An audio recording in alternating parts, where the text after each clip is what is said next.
Hey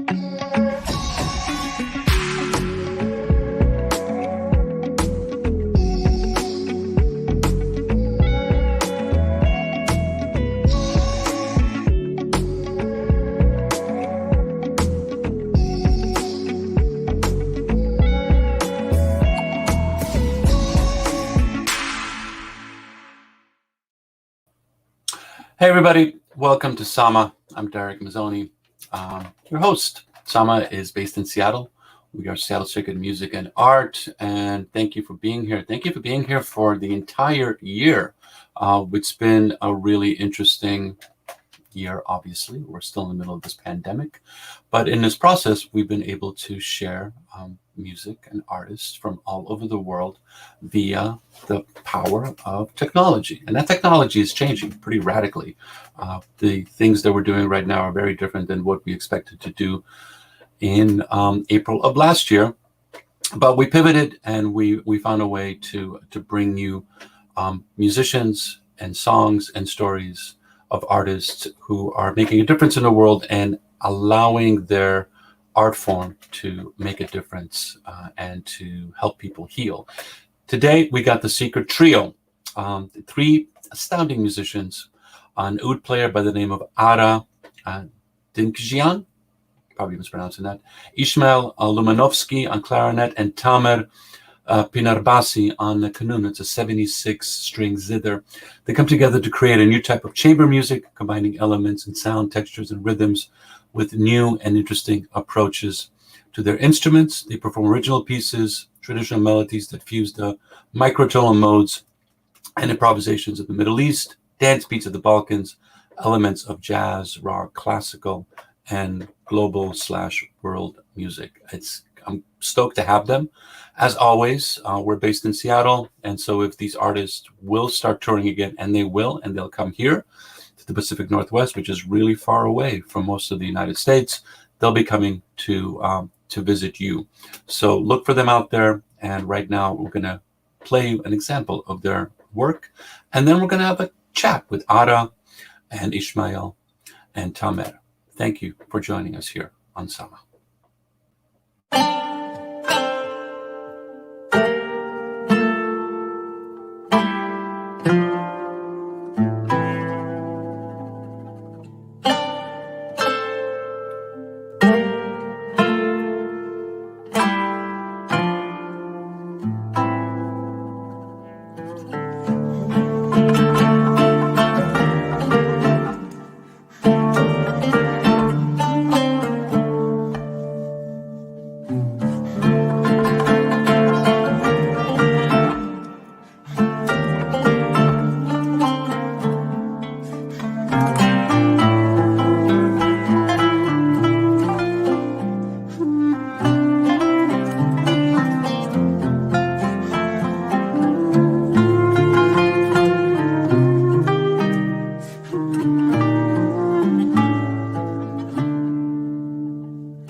That's beautiful. The Secret Trio. Ansama, welcome. How is it going? Hey, Darek, how are you? I'm good. I'm good. Ishmael, Ara, Tamar, that was beautiful work. Thank you. Very emotive. Tell me what you were feeling when you were playing that particular song. Well, that's one of the few songs that we didn't write, and the composer of that song, Onno Tunç, was he was a dear friend of mine and one of the best known musicians in Turkey, musician composers, and so playing it was sort of like a tribute to him. And I was just telling the guys as we were listening that before we released it, I sent it to his daughter and asked for her blessing, and she was very moved by the arrangement and said, "Go ahead, you honor my father." So I think more than anything else, we're thinking of him. Okay, and the work. Right. And okay, that's beautiful. So I always start with this. How have you been surviving? It's been an odd year. I look forward to not starting these conversations with that, but it would be silly not to. What's this year been like for you guys? Well, this year has been, I mean, in my short span of life, I can say, Hmm. I'm 36 years old, but I have never, I mean, as I'm sure so many of us have never even been in any similar situation like this. We had to change so much, especially as artists. We had to change so much and find ways to reach our audience, and being able to kind of replace the adrenaline that we will get in stage with something else, which it's very difficult. But we have been trying to find these ways. It has been very difficult, but at the same time, it has been good in other ways where we try to actually connect with people that we would have never connected in a Hmm. way. I mean, even this right now, what we are doing is kind of like proving It's magic. it's magic. And I have had so many people who are really interested in learning the clarinet, that I could keep in touch with and exchange thoughts, and like all of this platform and our availability, because before the pandemic we were highly in demand. I mean, we were just traveling all the time. In one Yeah. week we make like 5,000 miles, and I'm not exaggerating, just going back and forth, and like going from place to place. But yes, it has been very different this year. But for me especially, it has been a very interesting year, because I mean, I have been feeling the happiest uh, and the saddest at the same time, because I had my baby girl Aria come into life on September, and throughout the first part That's of the what's up. pandemic, my wife was pregnant, so we were extra careful and extra, it's extra difficult for us to keep everything. And I have another baby boy who's 2.5 years old, Hmm. so it's keeping this balance between like the pandemic and my wife being pregnant, and the 2 years old. It was kind of crazy. But in September, I had one of my happiest moments in my life, because my baby girl was born. Hmm. So these things have, yes, it has been a year for me. So it's so great. You've been living. This hasn't been like That's right. sit down and watch Netflix all day. You're that's actually that's right. you're fully embracing in that. What about you, Otto? What about you, Tamar? How's this year been? You go first.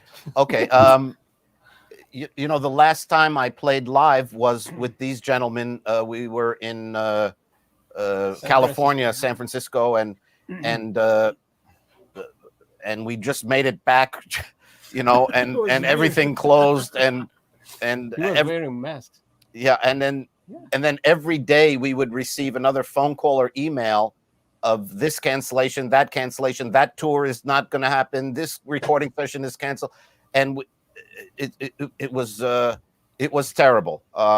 So the first thing was obviously to stay alive. Yeah. This was all new for everyone, and keep yourselves alive, keep your loved ones alive, and research what that means, how to do that.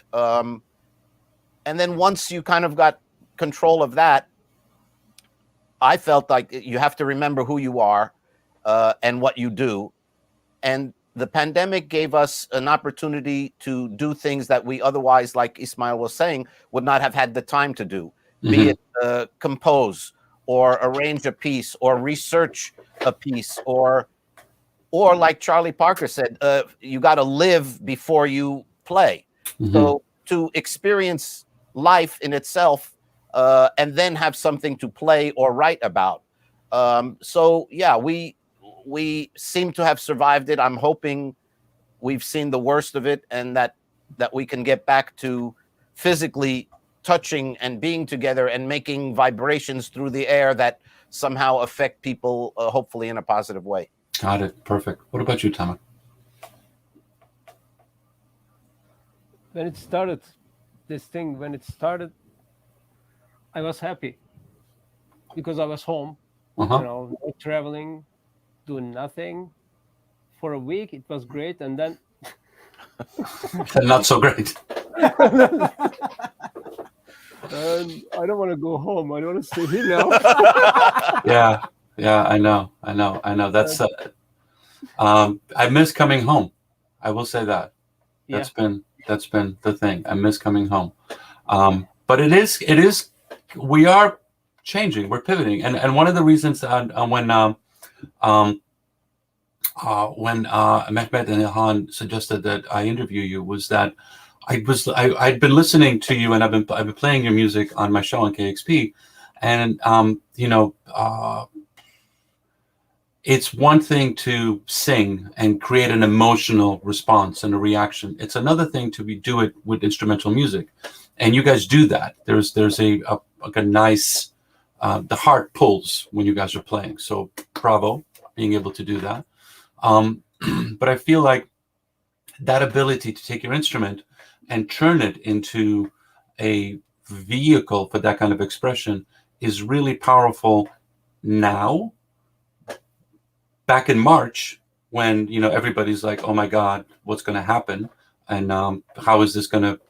We didn't know, and now, especially as we seem to be coming out of it. I don't want to jinx it, but it seems like there's an interesting time for you guys to actually perform something that speaks to where we are right now, where we were, where we are right now, and once the celebration happens, the pandemic, we have herd immunity, then yeah, it's beautiful.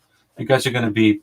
You'll be doing a gig every night if you want to, because people will want that. They'll want that ability to come together, to celebrate, to eat, to drink, to dance, and then some, because it's needed.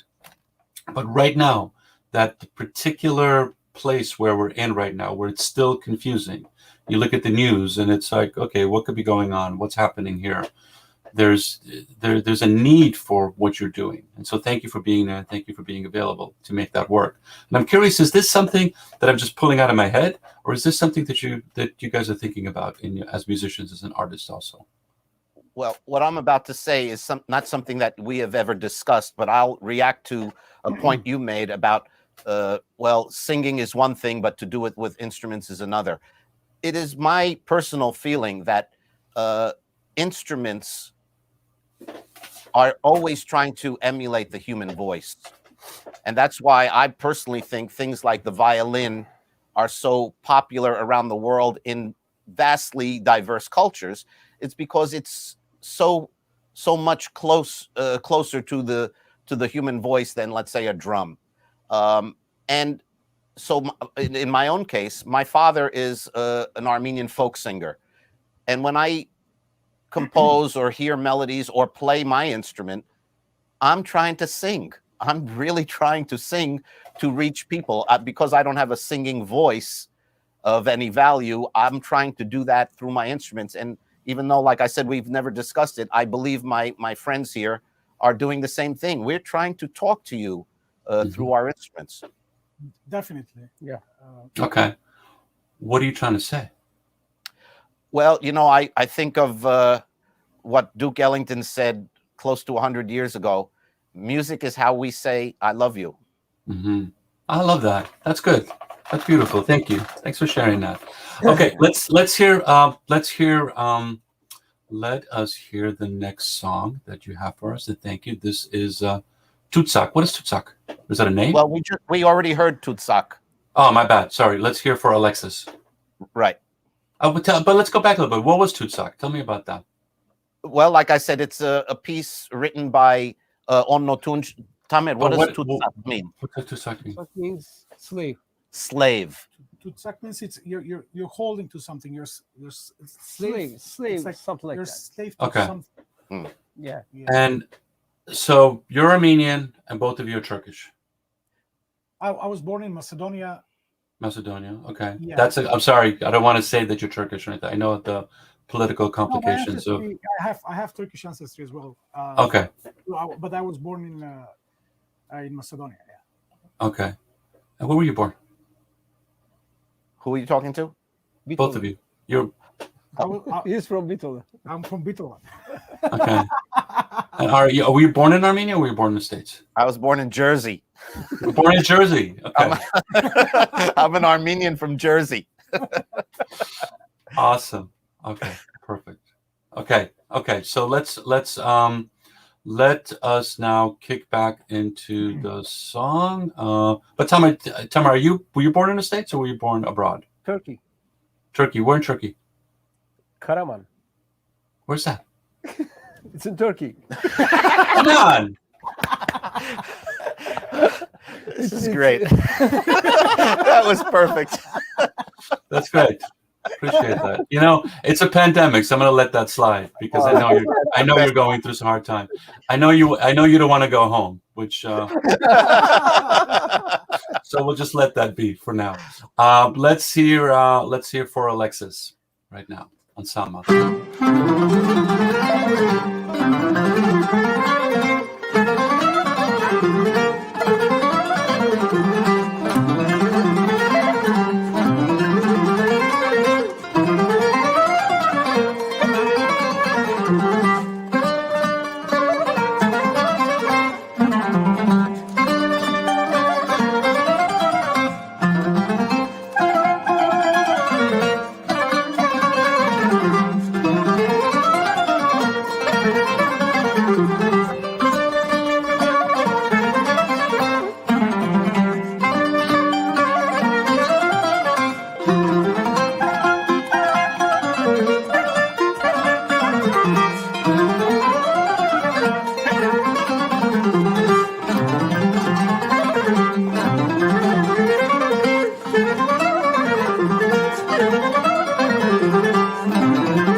Okay, the Secret Trio. That's fun. Yeah. That's fun. That's a lot of work there. Um, that is, and especially the comment. That's like you're micromanaging a lot of things on that instrument. When did you start playing, and more importantly, when did you realize that this is what you wanted to do? Again, we never discussed it, but I'm going to say we all started as little children, and it was never a question as to what are we going to do with our lives. Is that right for both of you too? Definitely right. Yeah. It was never a decision, or I mean, from birth, there was no other path that any of us were ever interested in. Congratulations. That's pretty rare. It is rare, and I think it's a true blessing, because so much of like, as I watch my kids grow up, and other people, so much of the trials and tribulations about life are, what am I supposed to be doing? You know, we never had that particular problem. That doesn't mean, oh, your life is going to be easy. You're a musician, you know what to do. No, we have our difficulties too, as anybody does. But at least it was not, who am I and what should I be doing? That's awesome. So tell me a little bit about the music, because you're playing in your description, you're playing music that has a pretty serious pedigree, with both instrumentation and placement of that music. And even in the United States, like some of the earliest music that we have recorded, I've had artists and I've had ethnomusicologists and crazy record collectors, like gramophone record collectors. And this is the first things that were recorded, was music from Greece, from Turkey, from the Balkans, immigrant communities in the 20s, in the teens, in the United States. This instrumentation, this was what was heard. So I'm curious, how are you guys interpreting that and making it your own? I think you should answer this, because you're the collector. And Okay, I'm one of those record collectors with over... Crazy in a beautiful way, not crazy as a judgment right now. Yes. I'll give you my wife's email address. You can tell her that. No, thank you. I could give you my own wife's. I suffer from the same ailment. But all right, I'll just speak on that. At least Tamer and I, we're playing instruments that originated in the ancient Persian empires. Mm-hmm. The clarinet is a bit more modern, of course. Nonetheless, you're right. All three of our instruments have been used throughout the Middle East and on those early recordings. To play these instruments, at least the way we want to, you have to first investigate and learn the history of the repertoire and the instrument. But then it's not enough to be able to do what has been done. I think our responsibilities as musicians, as creators, as human beings, is to bring the art forward a little bit. But again, with a firm understanding of the history of the instrument. So in Tamer's case, for 1,000 years, the kanun was played with two rings around the pointer fingers and a little pick underneath in that ring, and playing with the two fingers like this, the way Lionel Hampton would play the piano, as if it was mallets. Well, Tamer threw those rings off, grew his nails, and is playing with 10 fingers. So he's taken an ancient tradition and he's moved it forward dramatically. He's also learned Western harmony, which was never a part of these instruments or the repertoire. I've done the same. Ismail has obviously done the same also. So really we're East and West, but not trying to do with what the Yehudi Menuhin and Ravi Shankar did, which is, okay, you play and now I'll play, and then you play. We're literally trying to marry the cultures in a way that respects both, but then creates something new. In our case specifically, microtonal ancient modes with Western harmony, where both are enhanced. Okay. Thank you. Is it because, okay, so you're in New York, and New York is an interesting place. Is it because you're in New York that you're experimenting like this? Do you think if you were still in, I mean, not with you per se, because you're in Jersey, which is different than New York. But if you were to be back in Macedonia or Turkey, would you be doing this?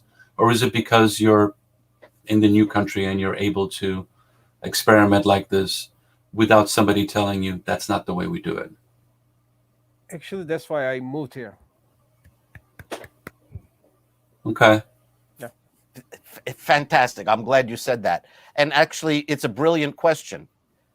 I believe this country, with all of its faults, is still the place where you have this idea and there's not some force that is going to prevent you from exploring that idea. The irony is, in our case, for just as an example, we come up with this idea, we find it valid, and we're proud of it, and it was born in this country because of the openness, and yet the ones who are interested are overseas. They say, "Oh, you can do that? Yeah, let's hear that."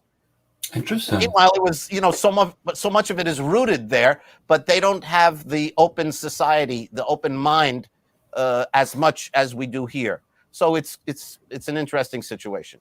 But then, just to add a little bit to Ara, what Ara was saying, not only that, but like I couldn't find an Armenian oud player in Macedonia and perform or collaborate with, or a Turkish kanun player that lives like 10 miles away from me. So I think that's the other beauty here, that we have so many different cultures mixed in one place, and we are able to get together and perform and create something together. And so we come from different backgrounds, and we have different musical backgrounds, and we collect this and we learn from each other, and this is where the magic happens, I think.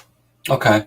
So thank you. That's great. That's so what you're telling me is that this new modality, improvisation, however you want to call it, has now an audience in the old country where it probably wouldn't have originated there, but now that you've brought it to life, they're interested in it.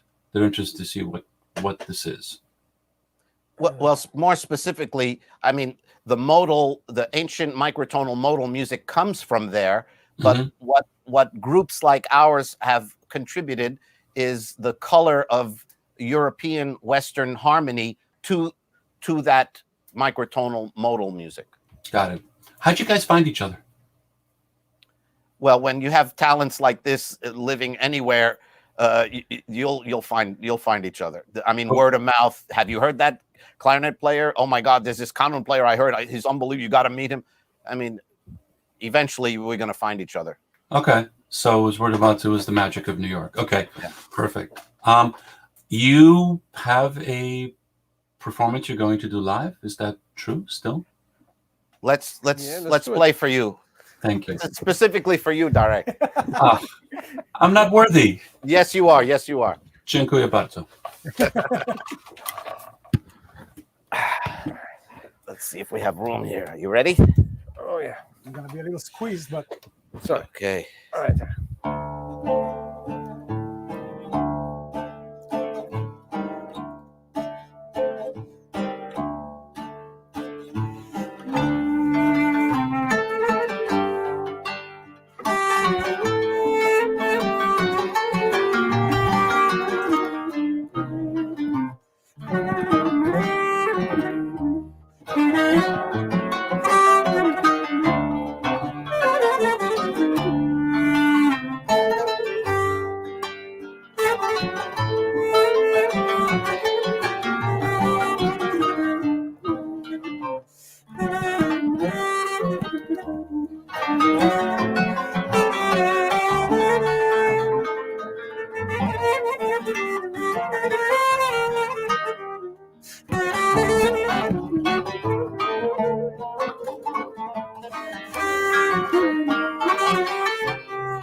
All right, that's beautiful. Thank you so much. Was that improvisation, or was that a song, or was it a combination of both? That was a piece called "The Invisible Lover," and then in the middle of the piece, Ismail took a clarinet improvisation, and then we went back to the melody and finished it. Beautiful work.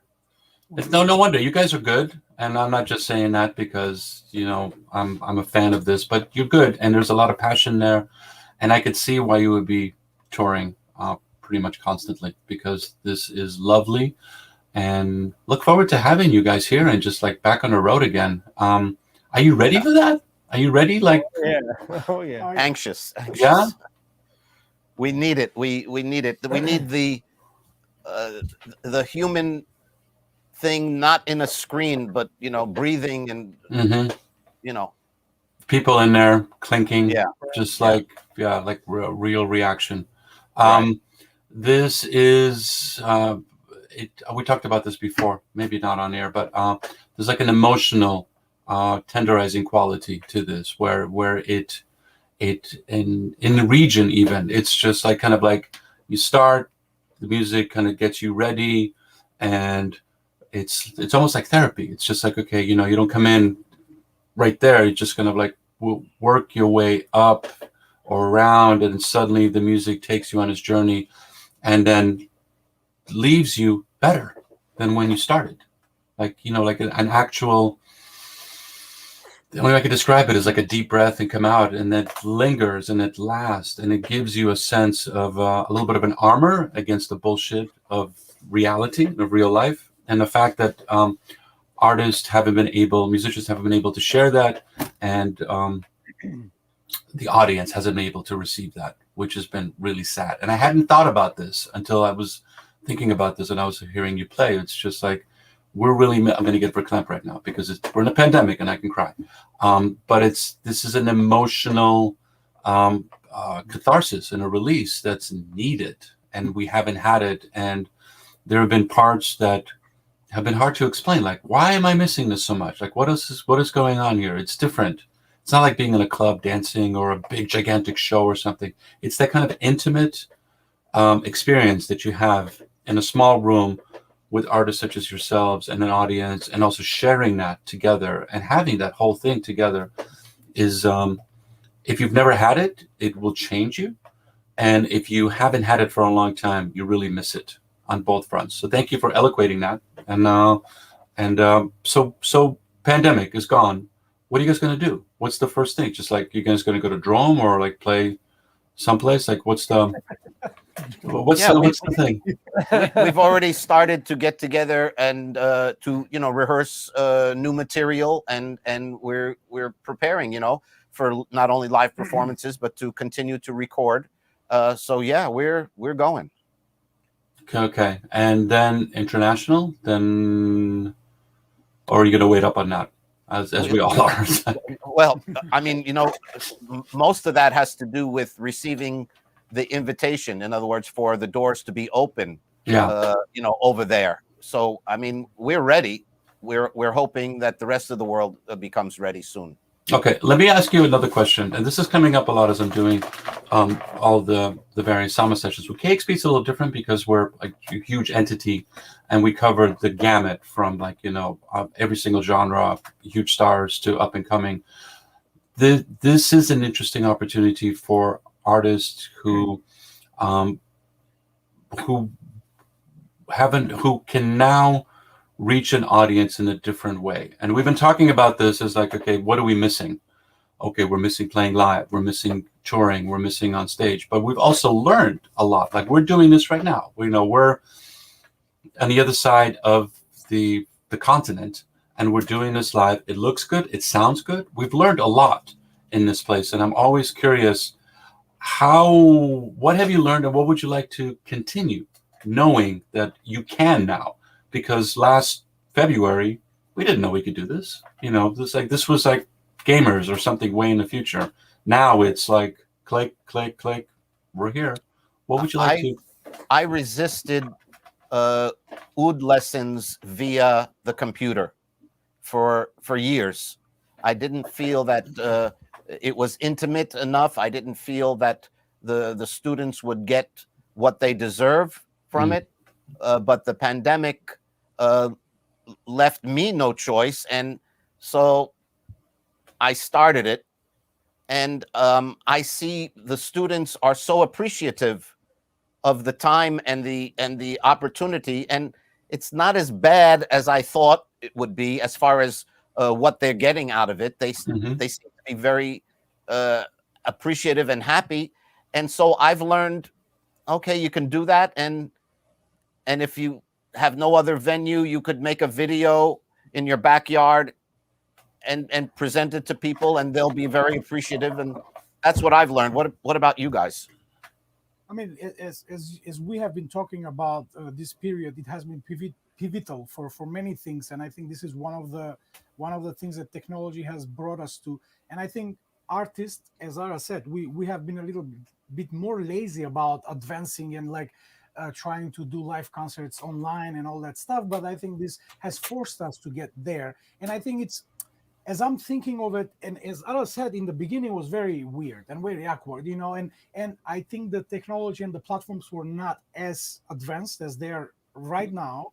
There's a radical change in how like all the platforms are developing, and how the sound gets clearer and the picture gets more clean and all that stuff. So I think we're learning something that may be there forever from now on.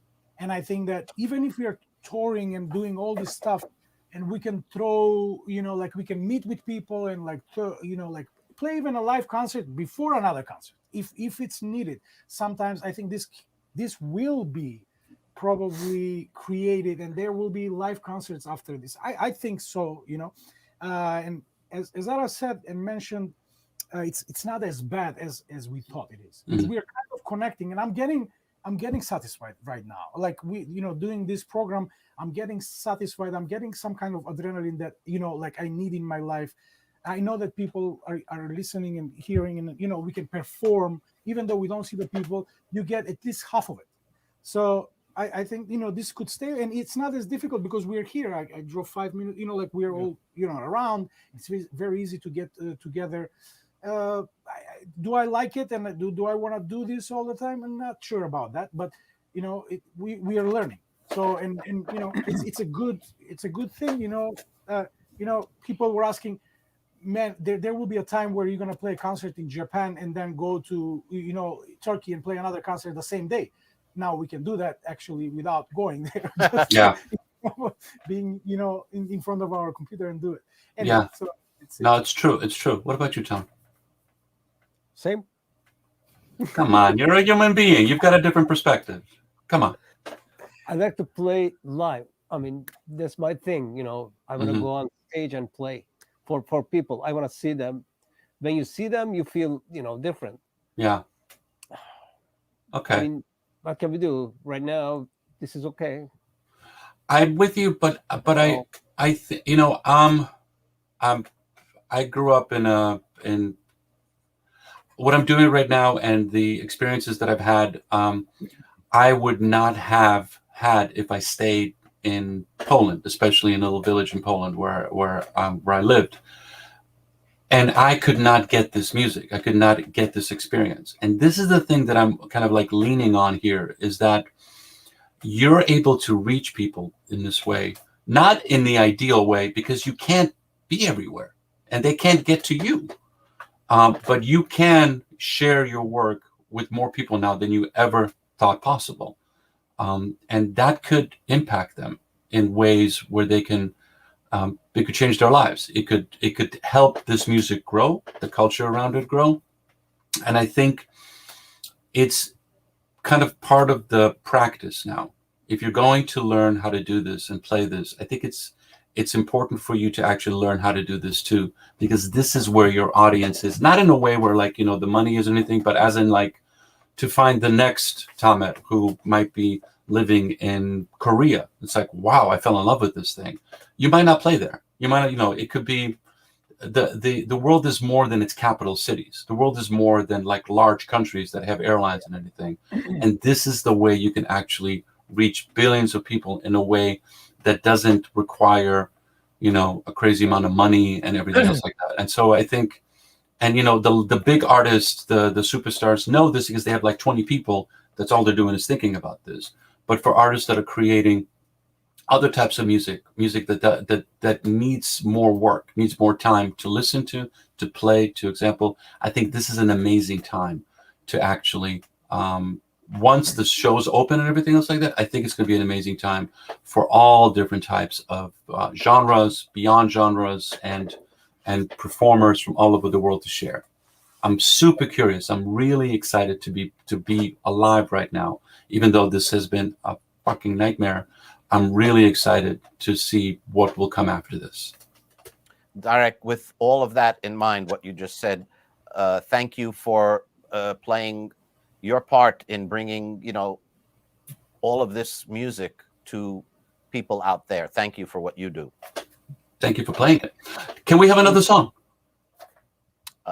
Sure. Okay. If you'd like. Okay. Yeah, no, it's beautiful. Let's do it. It works. It sounds really good. I know we were talking about like, no. It's like, it must be perfect. This is not. This works. Intimate. Exactly. We're here right now. Yeah. Okay. Secret Trio, live from Jersey. No. Ensemble. Okay.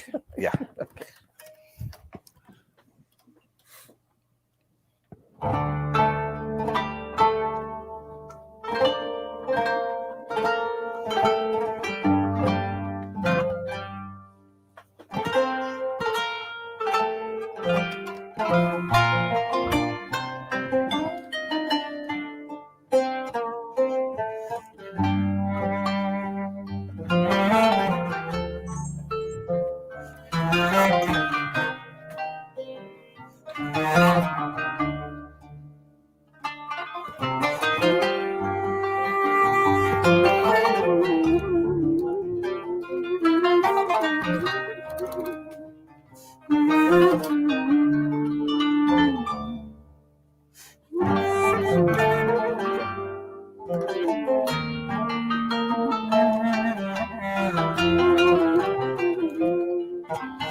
Secret Trio, live in Jersey, live on Sama, Seattle Sacred Music and Art. Thank you. That was beautiful. Thanks for the time. I look forward to having you here. I look forward to seeing you wherever you are, and I know that this audience, as it grows, would needs more of this and would love to have you visit in one form or another. You guys do usually tour. Ishmael, you were telling me you guys have like a week-long residency in San Francisco yearly? Oh yeah, I go there. I have a band, brass band called Inspector Gadget, and we work with them a lot. Yes, we go there. You know, I go there and stay there for a week. We do a concert. It's called Kafana Balkan series. Okay. Yes. And what about all three of you? Like, where would be? We'll put. You were talking about okay. Sorry, I misunderstood. We were in Sunnyvale. Yes. We're doing. We go to this beautiful restaurant where they make unbelievable specific foods from Armenia, from Turkey, from Macedonia, and then we present this music. Where we do like 3-4 concerts in a row a week. Okay. In Sunnyvale, We did it 2 years in a row. I think 3 years, something like 2 or 3 years. Yeah. Okay. I expect to get booked again and get busier again because this is lovely, and it fits and it's perfect for the time. Okay, we're gonna close with with the long goodbye. Hopefully it's not the long goodbye. Hopefully it's a short goodbye, and then we'll see each other again soon enough. Thanks for being here. Thank you. I got to do due diligence. Is there a record? Do you guys have anything planned? Anything we should let people know about? Actually, yes, we have a new recording coming out. It's a collaboration, Becca Stevens and the Secret Trio. Okay. And so we're very excited about that. She's obviously an amazing singer, songwriter, musician, and that record is coming out very, very shortly, and we're very excited about it. The album is going to be produced by Michael League. So we're very excited to working with this group of people, and I think it's going to be very different from what we have been doing up to this point, and it's going to be the real mix between the West and the East, in my opinion. Look forward to hearing it. I look forward to catching you guys as you finally post-pandemic tour on that record, if possible. I gotta say, that Grover behind you is just freaking perfect. This entire session, it was just like ideal placement. It's like, I feel very comfortable when Grover is behind me and watching over me. It's your spirit animal. It's right there. It's just like, it's going to be good. Thank you, Grover, and everybody else. Be safe, be well. Thanks for tuning in to Sama, no radio guy tuning in. Thanks for watching Sama. Seattle Sacred Music Art. We're on with Omar Sosa, Cuban pianist who's got a new record out called with a collection of East African musicians and a bunch of stuff. So that's coming up. We have the Warsaw Village Band in the future, live from Warsaw, hence the name Warsaw Village Band. And more and more surprises. I want to thank Dagmara and Christine and John for helping put Sama together. You can find us, of course, where you are right now, because we're streaming on social media. Always go to Seattle Circuit Music and Art.com. And once again, I got to stress this: be safe, wear a mask, even if you've been vaccinated. I got vaccinated on Monday, the Johnson & Johnson vaccine, but hey, it's a vaccine. So we do what we can, But this is the long goodbye. Enjoy your babies, enjoy your children, enjoy yourselves, and I'll see you in New York sooner than later. Be well. Thank you, Derek. Thank you. Thank you. Bye.